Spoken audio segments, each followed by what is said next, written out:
એક સમયની વાત છે. ચકાભાઈ બિચારા કાગડાની ભાગવી જમીન ખેડીને પોતાનું ને પોતાના પરિવારનું ગુજરાન ચલાવતા હતા. આખું ઘર કાગડાની આ જમીન ઉપર જ નિર્ભર હતું. પણ કાગડો તો ભારે કપાતર. એ તો નાની નાની બાબતમાં પણ ચકાભાઈ સાથે વગર વાંકે ઝઘડો કરી બેસતો અને ચકાભાઈને હલકા ગણતો. એક દિવસની વાત છે. ચકાભાઈના હૈયામાં હિંમત આવી અને તેઓ કાગડા પાસે પોતાનો હક માંગવા પહોંચી ગયા. કાગડાભાઈ, આ મહિને મેં ખેતરમાં બહુ જ મહેનત કરી છે, ટાળ તડકો વેઠ્યો છે, અને છતાં પણ તમે મારા ભાગના પૈસા કેમ નથી આપતા? મારે પણ ઘરે બહેણી છોકરા છે, મારે એમના મોઢામાં અનાજનો દાણો નાખવો પડે છે. તમે તો મોટા ધનવાન મોટા પક્ષી છો, મારી જે મહેનત છે એના વ્યાજબી પૈસા મને આપી દો ને. આટલી મહેનત પછી પણ જો તમે મને મારા પૈસા ના આપો તો મારું ઘર કેવી રીતે ચાલશે? તમે જ કહો. અરે ઓ ચકા, મને વધારે પટ્ટી પઢાવવાની ને શીખવાડવાની કોશિશ ના કરીશ. મને બધી ખબર પડે છે કે તને કેટલા પૈસા આપવાના છે. તું તો માત્ર મારો નોકર છે અને નોકરની જેમ જ રહેજે, સમજો? આજે આપું છું એ ચૂપચાપ લઈને રવાના થઈ જા, નહીંતર આટલા પણ ઝૂંટવી લઈશ. અને સાંભળ, જો હવે મને ફરીથી શીખવાડવા આવ્યો છે ને તો તને કામ પરથી કાઢી મૂકીશ અને બીજો કોઈ પક્ષી મજૂર રાખી લઈશ, સમજો? કાગડાભાઈ, તમે આજે મારા પેટ ઉપર પાટું માર્યું છે ને, પણ એક વાત ખાસ યાદ રાખજો કે તમે પણ રસ્તા ઉપર આવી જશો. જ્યારે ગરીબની આંતરડી બળે છે અને એની ઓથેડી દુખે છે ને, ત્યારે કોઈ કેટલું પણ ધનવાન કેમ ના હોય એ ધૂળમાં મળી જાય છે. આજે મારી હથેળી બળી છે, મારા છોકરાના મોઢાનો કોળિયો છીનવાયો છે, એટલે હવે તમારા ખરાબ દિવસો શરૂ થઈ ગયા છે એમ જ સમજજો. કુદરત ન્યાય કરશે જ. અરે તું મારી સામે ઊંચા અવાજે વાત કરે છે અને મને ખોટા વેણ બોલે છે. તો હવે સાંભળી લે, કાલથી તારે મારા ખેતરે કામ પર આવવાની બિલકુલ જરૂર નથી. તારી રજા. અહીંથી અત્યારે જ નીકળી જા, નહીંતર તારા ટાંટિયા ભાંગી નાખીશ અને તને જંગલમાંથી હાંકી કાઢીશ. આ પકડ તારા બાકી નીકળતા પૈસા અને ફરી ક્યારેય મારે ત્યાં પગ ના મૂકતો. તારા જેવા ભિખારીઓની મારે કોઈ જરૂર નથી. જા હવે અહીંથી. ચકાભાઈ ત્યાંથી નીકળી તો ગયા હતા, પણ હવે જંગલમાં બીજું કયું કામ મળશે એનો કોઈ અણસાર નહોતો. પગ થાક્યા હતા, પણ હૈયું ધબકતું હતું અને એમને એમ તેઓ પોતાના ઘરે પહોંચી ગયા. ઘરે જઈને તેમણે ચકલીબેનને કાગડા સાથે થયેલી તમામ રામાયણ વિગતવાર જણાવી. અરે રે, તમારે કાગડા શેઠ પાસે આટલા ઊંચા અવાજમાં વાત કરવાની ક્યાં જરૂર હતી? જોયું ને, તમને કામ પરથી કાઢી મૂક્યા. હવે આપણું ઘર કેવી રીતે ચાલશે? માંડ માંડ એક ઠેકાણે ખેતીનું કામ મળ્યું હતું, એ પણ તમારા આ ગુસ્સાને લીધે છીનવાઈ ગયું. હવે આપણે શું ખાઈશું અને શું પીશું? તમારી એક ભૂલના કારણે આજે આપણે રસ્તા પર આવી ગયા છીએ. હવે કયું મોઢું લઈને આપણે બીજા પાસે જઈશું? અરે ચકલી, તું બિલકુલ ચિંતા ના કરીશ. ભગવાને આ મોઢું આપ્યું છે તો એ ચણ પણ આપશે જ. હું કંઈક ને કંઈક નવો રસ્તો જરૂર કાઢી નાખીશ. આપણે ભૂખે નહીં મરીએ એની મને ખાતરી છે. આ કાગડાની ગુલામીમાંથી છૂટ્યા એ તો સારું થયું. હવે હું મારી મહેનતથી આપણું નસીબ બદલી નાખીશ. તું જોજે તો ખરી, હું ગમે તેમ કરીને મહેનત કરીશ અને તને કોઈ દુઃખ નહીં પડવા દઉં. બસ તું ધીરજ રાખ. અરે પણ તમને ખેતી સિવાય બીજું કંઈ આવડતું જ નથી, તો પછી કેવી રીતે આપણું ઘર ચાલશે? વિચાર તો કરો, બીજું કંઈ કામ તમને ફાવશે ખરું? તમારા પપ્પા તો પાણીપુરીનો ધંધો કરતા હતા અને તેઓ તમને વારંવાર કહેતા હતા કે આ ધંધો શીખી લે, પણ તમે ત્યારે તો એમની વાત માની નહીં. હવે જુઓ, આપણી કેવી ભૂંડી દશા થઈ છે. ખેતી પણ ગઈ અને નવો ધંધો આવડતો નથી. હવે આપણું ભાગ્ય કોણ જગાડશે? ચકાભાઈ પાસે ચકલીબેનના આ સવાલોનો કોઈ જવાબ નહોતો, એટલે તેઓ ચૂપચાપ બેસી રહ્યા. આખી રાત વિચારોના વમળમાં પસાર થઈ અને બીજે દિવસે સવારે ચકાભાઈ પોતાના ઘરની બહાર ઓટલે બેઠા હતા. ઠંડો પવન વાતો હતો અને પક્ષીઓનો કલરવ સંભળાતો હતો, પણ ચકાભાઈના મનમાં તો પિતાની એ જૂની પાણીપુરીની લારી અને એમની વાત ગુંજતી હતી. અચાનક એમના મનમાં એક વીજળી જેવો વિચાર ઝબક્યો. હા, મારા પપ્પા વર્ષો સુધી પાણીપુરીનો જ વ્યવસાય કરતા હતા અને મને વારંવાર કહેતા હતા કે આ વ્યવસાયમાં બહુ બરકત છે, તું આ કામ શીખી લે તો તારું નસીબ ખુલી જશે. ત્યારે હું મૂર્ખ હતો કે સમજ્યો નહીં, પણ હવે મને લાગે છે કે ચાલો ને એ જ વ્યવસાય ફરીથી શરૂ કરી જોઈએ. કદાચ પિતાના આશીર્વાદ ફળે અને મારું ભાગ્ય જાગી જાય. મહેનત કરીશ તો સફળતા જરૂર મળશે. મારે હવે હિંમત હારવાની જરૂર નથી. ચકાભાઈ તો હવે પૂરેપૂરા જોશમાં આવી ગયા હતા. તેમણે થોડો પણ વિલંબ કર્યા વગર પિતાની એ જૂની પાણીપુરીની લારી કાઢી, એને સાફ કરી અને મસ્ત મજાના મસાલા તૈયાર કરીને જંગલની વચ્ચે પહોંચી ગયા. સવારનો સૂરજ આથમી રહ્યો હતો ત્યારે ચકાભાઈએ પોતાના ગળાના જોરે આખા જંગલને ગજવી દીધું અને જોર જોરથી બૂમો પાડીને ગ્રાહકોને બોલાવવા લાગ્યા. એ આવો આવો ગરમા ગરમ મસાલેદાર પાણીપુરી ખાઓ. એ આવો પક્ષી મિત્રો, આવી સ્વાદિષ્ટ અને ચટાકેદાર પાણીપુરી તમે આખા જંગલમાં ક્યાંય નહીં ખાધી હોય. આપણા જંગલમાં પહેલીવાર શુદ્ધ અને ચોખ્ખી પાણીપુરી આવી ગઈ છે. એકવાર ચાખશો તો આંગળા ચાટતા રહી જશો. એ આવો આવો ગરમા ગરમ મસાલો અને તીખું મીઠું પાણી. જલ્દી આવો અને સ્વાદ માણો. ચકાભાઈ સવારના બૂમો પાડી પાડીને ગ્રાહકોને આકર્ષવાની કોશિશ કરતા હતા, પણ કોઈ પણ પક્ષી પાણીપુરી ખાવા માટે આવતું જ નહોતું. બધા પોતપોતાના કામે મશગુલ હતા. એટલામાં જ ત્યાંથી પેલો અહંકારી કાગડો પસાર થયો. ચકાભાઈને લારી સાથે જોઈને કાગડાના પેટમાં પાપ જાગ્યો અને એ ઉડીને સીધો લારી પાસે આવીને બેસી ગયો અને મજાક ઉડાડતા બોલ્યો, અરે ચકા, મેં તો તને ત્યારે જ કીધું હતું કે તું મારી ગુલામી કરવા માટે જ બન્યો છે, પણ તે મારું માન્યું નહીં. જોયું ને, તારે પણ તારા બાપની જેમ જ લારીઓ ખેંચવી પડી. તારો બાપ પણ આ જ કામ કરી કરીને મરી ગયો અને હવે તારો પણ એ જ વારો આવ્યો છે. આ કામમાંથી તને કશું મળવાનું નથી, માત્ર તારો સમય જ બરબાદ થશે. હજુ પણ કહું છું, તારી પાસે સમય છે, મારી પાસે મજૂરીમાં આવી જા, નહીંતર તારી આખી જિંદગી આ લારી પાછળ જ બરબાદ થઈ જશે. એ લુખ્ખા, મોઢું સંભાળીને વાત કર અને અહીંથી કાળું મોઢું કરીને નીકળી જા. તારા જેવા તો 56 આવે ને 56 જાય. હવે મને તારા વેણથી કોઈ ફરક નથી પડતો. મેં હવે મારું પોતાનું સ્વતંત્ર કામ પકડ્યું છે અને જ્યાં સુધી આમાં સફળ ના થઈ જાઉં ને ત્યાં સુધી આ કામ હું મૂકવાનો નથી. તારી મજૂરી કરવા કરતાં તો આ લારી ચલાવવી હજારો ગણી સારી છે. તું હવે અહીંથી ઊભો થા અને ફરી મને સલાહ આપવાની હિંમત ના કરતો. ચકાભાઈનો આ રૌદ્ર અવતાર અને હિંમત જોઈને કાગડો તો ધૂમ દબાવીને ત્યાંથી ભાગી ગયો. આખો દિવસ ચકાભાઈએ મહેનત કરી પણ ખાસ કમાણી થઈ નહીં.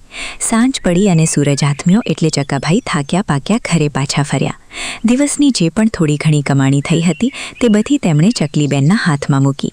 આટલા ઓછા પૈસા જોઈને ચકલીબેનનું મોઢું ઉતરી ગયું અને તેઓ ફરીથી ચિંતિત થઈને બોલ્યા, અરે રામ, આટલી ઓછી કમાણીથી આપણું ઘર કેવી રીતે ચાલશે? આમાં તો તેલના ડબ્બાનો ખર્ચ પણ નહીં નીકળે. હું તો કહું છું કે હજુ પણ તમારી પાસે મોકો છે. અભિમાન છોડો અને કાગડા શેઠ પાસે જાઓ. એ જે કામ આપે એ કરી લો અને જે પૈસા આપે એમાં આપણે શાંતિથી ઘર ચલાવી લઈશું. તમારે આ લારીમાં ખોટી મહેનત કરવાની જરૂર નહીં પડે અને આપણું જીવન પણ ટાઢું હિમ જેવું ચાલશે. કાગડા શેઠ આપણને રોટલો તો આપશે જ. અરે બાપ રે! અરે ચકલી, તું સમજતી કેમ નથી? જ્યારે મેં આ ધંધો કરવાનું નક્કી કર્યું છે ને ત્યારે મને એવું લાગે છે કે મારા પપ્પા પોતે મારી સાથે રહીને મને હિંમત આપી રહ્યા છે. હવે હું આટલેથી પાછો વળું તે મને બિલકુલ યોગ્ય નથી લાગતું. તું બસ મારી હિંમત બનીને મારી સાથે રહેજે. આપણે આ મુશ્કેલ સમયને પણ વટાવી દઈશું. જોજે, આ જ ધંધો આપણને એક દિવસ એવો બનાવશે કે આપણે કોઈની ગુલામી નહીં કરવી પડે. બસ થોડી ધીરજ રાખ અને મારી હિંમત ના તોડ. ચકાભાઈ તો હવે પથ્થર પરની લકીર જેવા મક્કમ હતા. બીજે દિવસે તેઓ ફરીથી હિંમત કરીને પોતાની પાણીપુરીની લારી લઈને બજારમાં નીકળી પડ્યા. આ વખતે તેઓ જંગલના પેલા જૂના વિસ્તારને છોડીને એક નવા વિસ્તારમાં ગયા, જ્યાં મોટી મોટી દુકાનો હતી અને પક્ષીઓની ભીડ વધારે રહેતી હતી. ત્યાં એક કરિયાણાની દુકાન પાસે ઘણા પક્ષીઓ ભેગા થયા હતા. આ જોઈને ચકાભાઈએ ફરીથી જોરદાર સાદ પાડ્યો અને બધાની નજર લારી તરફ ખેંચાઈ. એ આવો આવો ગરમા ગરમ મસાલેદાર પાણીપુરી ખાઓ. એ આવો પક્ષી મિત્રો, આવી સ્વાદિષ્ટ અને ચટાકેદાર પાણીપુરી તમે આખા જંગલમાં ક્યાંય નહીં ખાધી હોય. આપણા જંગલમાં પહેલીવાર શુદ્ધ અને ચોખ્ખી પાણીપુરી આવી ગઈ છે. એકવાર ચાખશો તો આંગળા ચાટતા રહી જશો. એ આવો આવો ગરમા ગરમ મસાલો અને તીખું મીઠું પાણી. જલ્દી આવો અને સ્વાદ માણો. અરે વાહ ચકાભાઈ વાહ, તમે તો પાણીપુરીની લારી સરસ બનાવી છે. પણ સાચું કહું તો આ રોજની એકની એક સ્વાદવાળી પાણીપુરી ખાઈને અમે હવે કંટાળી ગયા છીએ. કંઈક નવું લાવો તો મજા આવી જાય. આ જૂના સ્વાદમાં હવે કોઈ રસ રહ્યો નથી, એટલે અમને તો હવે આ પાણીપુરી ખાવાની બહુ ઈચ્છા થતી નથી. જો કંઈક અલગ હોય તો જ અમે ખાવા આવીએ, બાકી તો હવે આમાં કંઈ લેવાનું નથી. ચાલો, મારે તો આજે પાણીપુરી નથી ખાવી. હું તો આ નીકળ્યો. હું તો આજે ઘરે જઈને મસ્ત મેગી બનાવવાનો છું. મને તો મેગી બહુ જ ભાવે છે. મેગીનો સ્વાદ જ કંઈક અલગ હોય છે. એના ગરમા ગરમ નૂડલ્સ અને મસાલો તો આહાહા!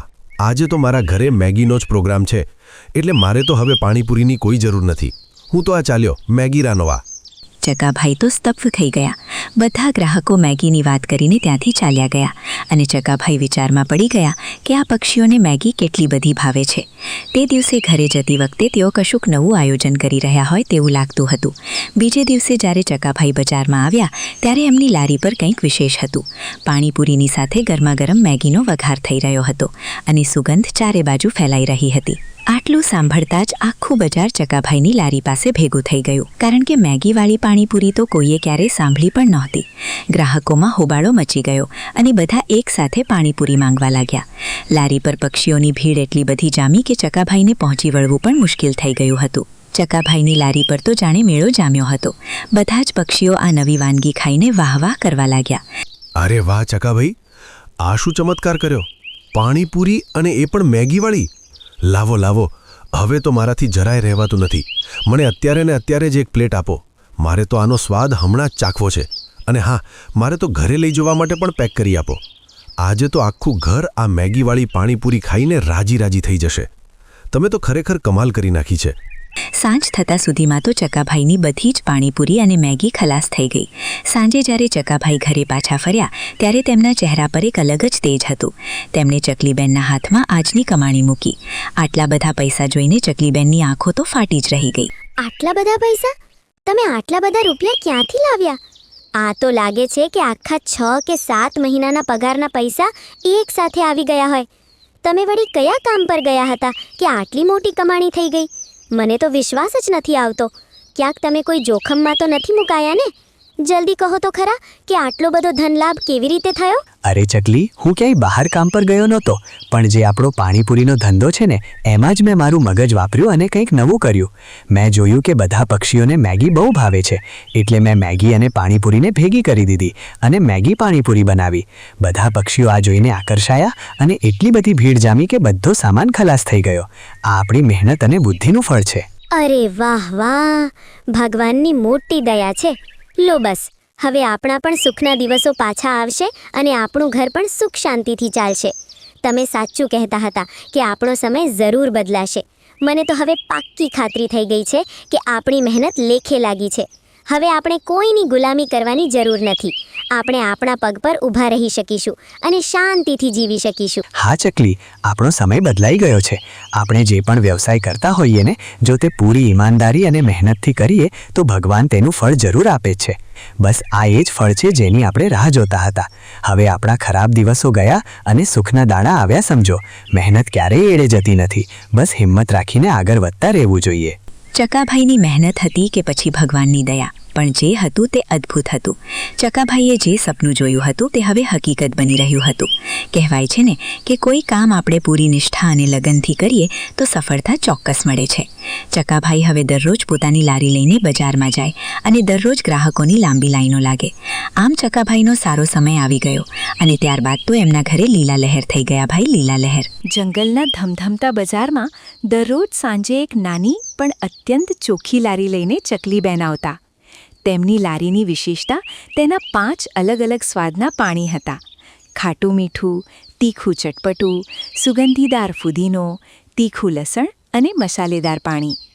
ચકલીબેનનું જીવન લોઢાના ચણા ચાવવા જેવું કઠિન હતું, કારણ કે પતિની બીમારીને લીધે ઘરના ગાડું ખેંચવાની અને સંતાનોના ભવિષ્યની સઘળી જવાબદારી તેમના એકલાના ખભા પર હતી. પણ કહેવાય છે ને કે કીડીને કણ અને હાથીને મણ. ભગવાન તેમની મહેનતનું ફળ આપતા. પરંતુ તેમની લારીની બરાબર સામે આવેલી આલીશાન કરિયાણાની દુકાનનો માલિક કાગડો ચકલીબેનની આ લોકપ્રિયતા જોઈને અંદરને અંદર ઈર્ષ્યાની આગમાં બળીને ખાખ થતો હતો. અરે ઓ ચકલી, મેં તને અગાઉ સેંકડો વખત ચેતવણી આપી છે કે તારી આ ગંદી લારી અહીંથી હટાવી લે અને તારા આ ગ્રાહકોનો સામાન મારી દુકાનના પગથિયે ના મૂકવા દે. તારી આ ભીડને કારણે મારા ખાનદાન ગ્રાહકોને અંદર આવવામાં તકલીફ પડે છે અને મારો ધંધો બગડે છે. જો હવે પછી કોઈનો સામાન અહીં જોયો છે તો હું સીધી પોલીસમાં ફરિયાદ કરી દઈશ અને તારો આ પાણીપુરીનો ખેલ હંમેશા માટે બંધ કરાવી દઈશ. અહીં દાદાગીરી નહીં ચાલે, સમજી લેજે. કાગડાભાઈ, તમે નકામી વાતો વધારી રહ્યા છો અને ખોટો ગુસ્સો કરી રહ્યા છો. જરા શાંતિથી જુઓ તો ખરા. સામે જે પેલી સફેદ થેલી પડી છે તે મારી નથી, પણ તમારા જ કોઈ ગ્રાહકની લાગે છે. તો મહેરબાની કરીને તેને હટાવી લો અને ખોટો આક્ષેપ ના કરો. હું અહીં માત્ર મારું પેટ ભરવા માટે મહેનત કરું છું અને કોઈને નડવાનો મારો ઈરાદો નથી. તમે આટલા મોટા દુકાનદાર થઈને એક ગરીબ મહેનતનું પક્ષી સાથે કેમ આટલું ખરાબ વર્તન કરો છો તે મને સમજાતું નથી. અરે કાગડાભાઈ, તમે આટલી નાની વાતમાં કેમ આટલા લાલચોળ થઈ જાઓ છો અને ગરમા ગરમ બોલો છો? અમે તો માત્ર થોડી ક્ષણો માટે જ અહીં સામાન મૂક્યો છે. હમણાં પાણીપુરી ખાઈને અમે નીકળી જઈશું. ચકલીબેન તો બહુ સરસ અને ચોખ્ખી વસ્તુ ખવડાવે છે. તમારે તો ઉલટું ખુશ થવું જોઈએ કે તમારી દુકાન પાસે આટલી અવર જવર રહે છે. પડોશી ધર્મ નિભાવવાને બદલે તમે તો ઝઘડવાના બહાના શોધો છો.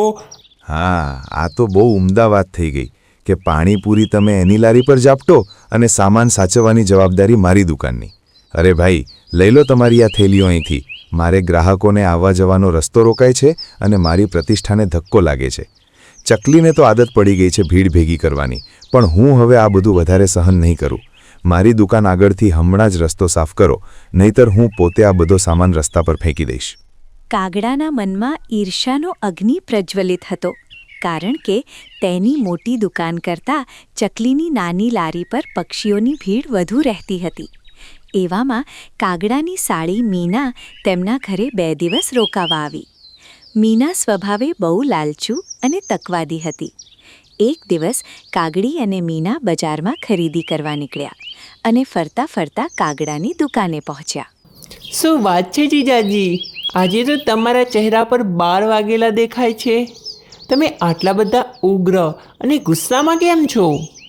આ આખા બજારમાં તમારી દુકાન સૌથી મોટી છે, છતાં તમારું મન કેમ અશાંત લાગે છે તે મને કહો તો ખરા.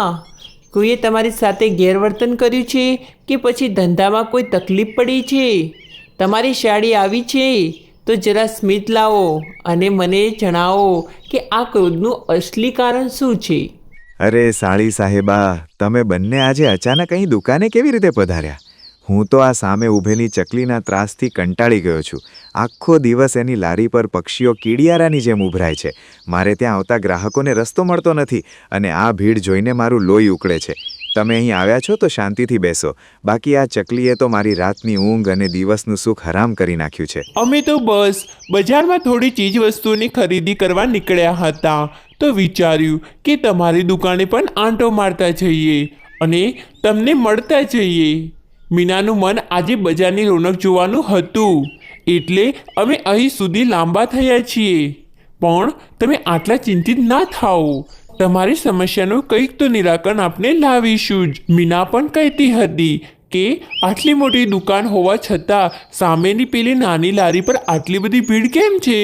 દીદી, જોને પેલી લારી પર તો 5 અલગ અલગ પ્રકારના પાણી છે અને સુગંધ પણ કેવી લાજવાબ આવે છે. ચાલને દીદી, આપણે પણ જઈને થોડી પાણીપુરી લિજ્જત માણીએ. ખબરદાર, જો એની લારીએ એક ડગલું પણ માંડ્યું છે તો કોઈ જરૂર નથી એવા ગંદા રસ્તા પર ઊભા રહીને પાણીપુરી ખાવાની. હું સામેની પ્રતિષ્ઠિત દુકાનમાંથી ગરમા ગરમ સમોસા મંગાવી આપું છું, તે નિરાંતે ખાઓ. મને તેની લારી પર વધતી જતી આ ભીડ અને પક્ષીઓના ટોળા જરાય પસંદ નથી. તેને કારણે મારી દુકાન ડંકાઈ જાય છે. આ ચકલી તો નકામી ચટણીઓ ખવડાવીને ગરીબ પક્ષીઓના ખિસ્સા ખાલી કરી રહી છે અને મફતમાં પૈસા કમાય છે. અરે જીજાજી, આ તો બહુ વિચારવા જેવી વાત છે. જો આ પાણીપુરીવાળી આટલી બધી કમાણી કરી શકતી હોય તો આ ધંધો બહુ નફાકાર લાગે છે. 5 પ્રકારના સ્વાદ પીરસીને તે આખા જંગલના ગ્રાહકોને ખેંચી રહી છે. એનો અર્થ એ કે પક્ષીઓને કંઈક નવું અને ચટપટું જોઈએ છે. જો આટલી નાની લારી આટલા પૈસા રડી શકતી હોય તો આપણે પણ આમાં નસીબ કેમ ના અજમાવવું જોઈએ? જીજાજી, ધંધો ગમે તે હોય, જેવા પૈસા હોય એ જ શ્રેષ્ઠ ગણાય. હું તો આમને કેટલી વાર સમજાવું છું કે તમે દુકાને બેસી રહો છો, પણ અહીં તો હવે કોઈ ખાસ આવક જણાતી નથી. બધી ભીડ તો પેલી ચકલી લઈ જાય છે. તમારે પણ આવું જ કોઈ ખાણીપીણીનું કામ શરૂ કરી દેવું જોઈએ, જેથી આપણી તિજોરી પણ ભરાય. આ ચકલી તો પાણીપુરી વેચી વેચીને મહેલ ચણી લેશે અને આપણે બસ જોતા રહીશું. અરે ભાગ્યવાન, તે કહી તો દીધું. પણ મારે કંઈ 10 હાથ અને 10 પગ તો નથી ને, જે હું એકલો આટલી મોટી દુકાન અને લારી બંને સંભાળી શકું. તને તો ઘરના કામોમાંથી ક્યારેય નવરાશ નથી મળતી અને દુકાને મદદ કરવા આવતી નથી. આ પાણીપુરીનો ધંધો કરવા માટે તો કોઈ એવું પક્ષી જોઈએ જે આખો દિવસ ઊભું રહીને ડ્યુટી આપી શકે. હું તો એકલે પહોંચું.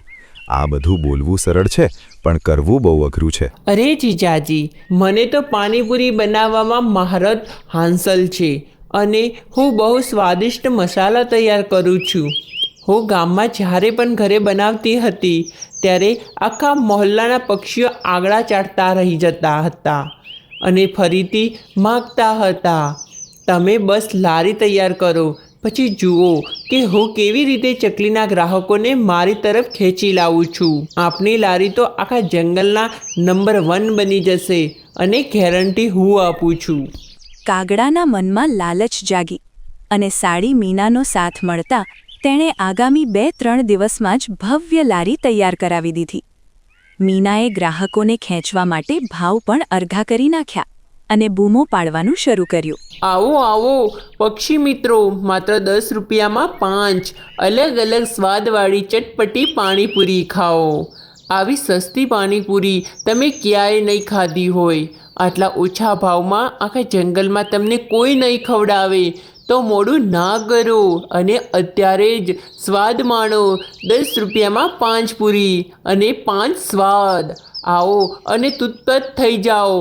બજારની સૌથી સસ્તી અને સુંદર લારી તમારી સેવામાં હાજર છે. હે ભગવાન, આજે સાંજ પડી ગઈ છતાં હજુ સુધી ગ્રાહકો કેમ દેખાઈ નથી રહ્યા? અરે, આ સામે નવી ચળકતી લારી કોની છે અને આટલી બધી ભીડ ત્યાં કેમ જામી છે? કાગડાએ પોતાની સાડીને મારી સામે જ આવી પાણીપુરી લારી કેમ લગાવી આપી? આના કારણે તો મારા નિયમિત ગ્રાહકો પણ ત્યાં વળી ગયા છે. હવે હું મારા બીમાર પતિની દવા અને બાળકોની ફી કેવી રીતે ભરીશ? મીનાની સસ્તી પાણીપુરીની લાલચમાં બધા ગ્રાહકો ત્યાં જવા લાગ્યા. જો કે તેની પાણીપુરીમાં ચકલીબેન જેવો સ્વાદ કે શુદ્ધતા બિલકુલ નહોતા. ચકલીબેને કાગડા સાથે રોજની માથાકૂટથી બચવા માટે ત્યાંથી લારી હટાવી લીધી અને બજારના બીજા છેડે જગ્યા ભાડે રાખીને ધંધો શરૂ કર્યો. બીજી તરફ કાગડાને વધુ કમાણીની લાલચ જાગી અને તેણે મીનાને હલકી ગુણવત્તાનો સામાન વાપરવા દબાણ કર્યું. અરે જીજાજી, આ તમે શું કરી રહ્યા છો? પાણીપુરી બનાવવા માટે તમે મને આટલા જૂના અને સડેલા મસાલા કેમ આપી રહ્યા છો, જેમાંથી વાસ આવે છે? આ સૂજી અને લોટના ડબ્બામાં તો નાના નાના જીવડા પડી રહ્યા છે. આનાથી પક્ષીઓની તબિયત બગડશે તો શું થશે? આપણે આવો ઘડિયાળ ખરાબ સામાન વાપરીશું તો પક્ષીઓ આપણી પર વિશ્વાસ કેવી રીતે રાખશે? મહેરબાની કરીને મને સારો સામાન લાવી આપો જીજાજી. અરે મારી વહાલી સાડી, તું હજુ ધંધાની બારીકીઓ સમજતી નથી. આ બધું અમારા જેવા અનુભવી વેપારીઓની અસલી ટ્રીક હોય છે. અમે એવા મૂર્ખ નથી જે મોંઘો સામાન વાવીને પોતાનો નફો ઓછો કરે. નફો તો જ થાય જો ખર્ચો ઓછો હોય. મારી દુકાનમાંથી બીજા ઘણા પાણીપુરીવાળા આવો જ સામાન લઈ જાય છે અને અત્યાર સુધી કોઈને કંઈ તકલીફ નથી પડી. આ બધું કરિયાણું ફેંકવા જેવું હતું, પણ મેં વિચાર્યું કે તારી લારીમાં વાપરી લઈએ તો મફતમાં માલ તૈયાર થઈ જાય. સમજાયું? હવે જીજાજી, તમે ગમે તે કહો, ધંધામાં કેવી રીતે બચત કરવી એ કોઈ તમારી પાસે શીખે. મને તો ડર લાગતો હતો, પણ તમારી વાત સાંભળીને લાગે છે કે આ જ રીતે આપણે જલ્દી ધનવાન બની શકીશું. જો કોઈને ખબર ના પડે તો આપણે નફો બમણો થઈ જશે અને ચકલી તો બિચારી મોંઘા મસાલા વાપરીને ક્યારે આપણા સુધી પહોંચી નહીં શકે. ચાલો આ સામાનમાંથી જ ફટાફટ પાણીપુરી તૈયાર કરી લઈએ. બંનેએ મળીને પક્ષીઓના સ્વાસ્થ્ય સાથે ચેડા કરવાનું શરૂ કર્યું. પરંતુ સત્ય ક્યારેય છુપાયેલું રહેતું નથી. કોઈ જાગૃત પક્ષીએ પોલીસ અને ફૂડ ઇન્સ્પેક્ટરને જાણ કરી દીધી. થોડી જ વારમાં તપાસ થઈ અને કાગડાની લુચ્ચાઈ પકડાઈ ગઈ. મીનાની લારીને સીલ કરી દેવામાં આવી અને કાગડાને મોટો દંડ ભરવો પડ્યો. બીજી બાજુ ચકલીબેન પોતાની શુદ્ધતા અને મહેનતને કારણે બજારના બીજા છેડે પણ ફરીથી લોકપ્રિય થઈ ગયા. મેં તમને પહેલાં જ કહ્યું હતું જીજાજી કે આવી ભેળસેળ ના કરો અને પક્ષીઓના જીવ જોખમમાં ના મૂકો, પણ તમે લાલચમાં મારું માન્યું નહીં. જુઓ, આપણી આ લારી તો બંધ થઈ ગઈ અને ઉપરથી આખા જંગલમાં આપણી આબરૂના ધજાગરા ઉડી ગયા છે. પેલી ચકલીને જુઓ, આજે પણ તે પૂરી ઈમાનદારીથી પોતાની લારી ચલાવી રહી છે અને પક્ષીઓ લાઈન લગાવીને તેના વખાણ કરે છે. આપણી લાલચે આપણે ક્યાંયના ના રાખ્યા અને બધું જ ગુમાવી દીધું. તો આ બધું નુકસાન શું માત્ર તારું થયું છે? મારે કેટલા બધા પૈસા દંડમાં ભરવા પડ્યા છે અને પોલીસના ધક્કા ખાવા પડ્યા છે, તે તને દેખાતું નથી? ના તને મેં અહીં લારી લગાવવા દીધી હોત અને ના મારા મનમાં આ જમીન હડપવાની કે નફાની લાલચ આવી હોત. આને કારણે મારી કરિયાણાની દુકાન પર પણ અસર પડી છે અને પક્ષીઓ હવે મને શંકાની નજરે જુએ છે. આપણી બધી મહેનત અને યોજનાઓ પાણીમાં ગઈ અને નસીબ ફૂટી ગયું. ચકલીબેનના વખાણ સાંભળીને કાગડા અને મીનાના મોઢા ઉતરી ગયા. તેમણે પોતાની ભૂલ સમજાઈ ગઈ, પણ હવે બહુ મોડું થઈ ગયું હતું. આ વાર્તા આપણને શીખવે છે કે બેઈમાન માણસ ગમે તેટલી મહેનત કરે પણ તે ક્યારેય કાયમી સફળતા મેળવી શકતો નથી. જે ઇન્સાન ઈમાનદારી અને સત્યના રસ્તે ચાલે છે તેની મુશ્કેલીઓ ભલે વધુ હોય, પણ અંતે સફળતા અને સન્માન તેને જ પ્રાપ્ત થાય છે.